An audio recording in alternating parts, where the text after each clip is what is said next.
Gyu Tomioka adalah seorang Hashira atau pilar yang pertama kali muncul dalam anime dan manga Kimetsu no Yaiba, dan termasuk salah satu karakter yang paling disukai oleh penggemar serial anime ini. So, di video kali ini kita akan membahas tentang bagaimana Gyu Tomioka menjadi seorang Hashira atau pilar air, dan juga seberapa kuat Gyu Tomioka dibanding dengan karakter pilar yang lainnya. Pada episode 1 di serial anime Kimetsu no Yaiba adalah pertama kali kita dikenalkan oleh karakter ini. Gyu Tomioka, seorang pemuda berambut hitam dengan tinggi 176 cm, berumur 19 tahun dengan wajah yang selalu terlihat tenang dan serius. Di awal cerita, dia bertemu dengan Tanjiro yang saat itu harus menyadarkan Nezuko yang telah berubah menjadi iblis.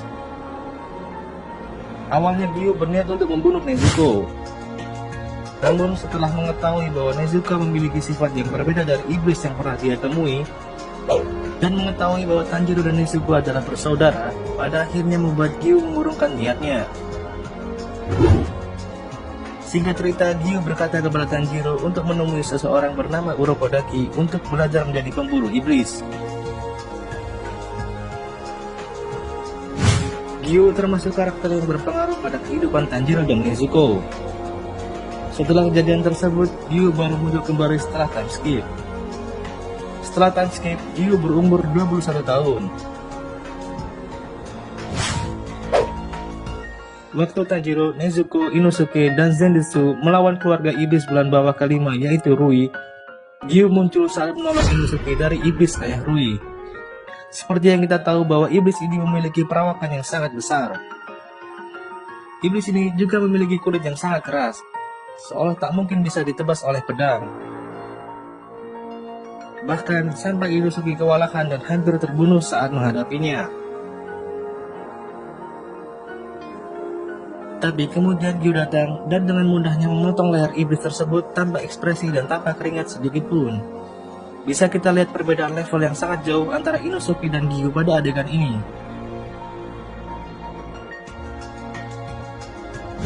Melihat kehebatan Gyu, Inosuke kemudian malah menantangnya untuk bertarung. Belum selesai tantangan Inosuke, tanpa Inosuke sadari, tiba-tiba saja Gyu sudah mengikatnya dan kemudian mengantungnya di atas pohon. Pada episode ke-19, di mana Tanjiro dan Nezuko yang sangat susah payah melawan iblis bulan bawah kelima Rui, sampai pada titik di mana Tanjiro untuk pertama kalinya dapat menggunakan pernapasan matahari, dan juga Nezuko bisa menggunakan seni darah iblis miliknya untuk dapat membunuh Rui, tapi ternyata itu sama sekali belum cukup untuk mengalahkannya. Di saat-saat terakhir ketika Tanjiro yang sudah tak berdaya, kemudian Rui menggunakan seni darah iblisnya untuk membunuh Tanjiro, tiba-tiba saja muncul Gyu. Melihat itu, Rui yang terkejut kemudian mengeluarkan seni darah iblis terkuatnya untuk membunuh Gyu. Tapi pada akhirnya kita dibuat tak percaya melihat seorang Rui yang tadinya terlihat sangat kuat dan tak terkalahkan saat melawan duo tag tim Tanjiro dan Nezuko, ternyata tidak ada apa-apanya ketika berhadapan dengan Gyu, yang lagi-lagi dengan sangat mudah memotong teknik menang darah iblis milik Rui. Dengan teknik pernapasan air ke-11 miliknya, Gyu bahkan bisa memotong kepala Rui hanya dengan sekali tebas. Gyu bahkan melakukannya tanpa ekspresi sekalipun.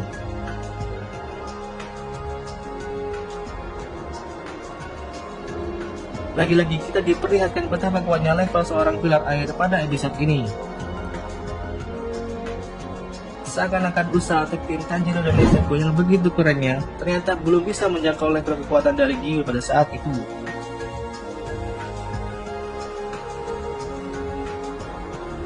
Dari semua kelebihan Gyu tadi, ternyata Gyu memiliki misteri dari balik sifatnya yang pendiam dan terlihat sulit bersosialisasi. Di antara semua pilar, Gyu adalah yang paling tidak banyak bicara.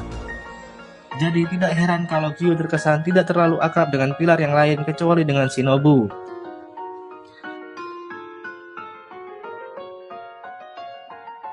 Alasan akan hal ini baru kita ketahui di manganya pada chapter 129-130. Di chapter ini kita baru tahu bahwa sebenarnya Gyu merasa dirinya tidak pantas menyandang gelar sebagai seorang pilar air. Karena sebenarnya waktu dia ikut seleksi ujian sebagai pembunuh iblis, Gyu bisa lulus karena ditolong oleh teman baiknya yaitu Sabito. Di ujian terakhir tersebut, Gyu bahkan tidak membunuh satu orang iblis sekalipun. Pada saat ditolong oleh Sabito, Gyu dalam keadaan pingsan di tengah-tengah ujian tersebut. Ketika Gyu sadar dari pingsannya, ujian tersebut sudah berakhir. Dan ironisnya, Sabito, yaitu teman yang menolong Gyu, justru tewas saat melawan iblis lengan di ujian tersebut. Jadi dia hanya beruntung karena bisa bertahan hidup selama 7 hari pada ujian akhir pembunuh iblis.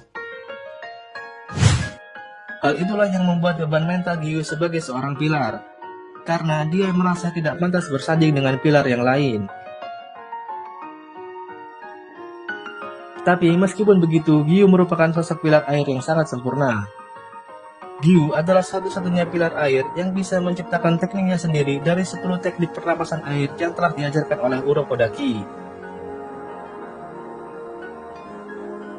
Gyu juga memiliki tanda spesial yang muncul pada saat dia bertarung melawan iblis bulan atas ketiga yaitu Akaza.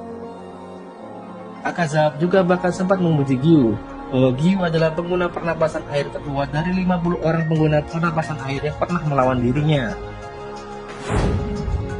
Sebagai tambahan, Gyu juga termasuk karakter terfavorit nomor 4 yang dipilih oleh para penggemar Kimetsu no Yaiba.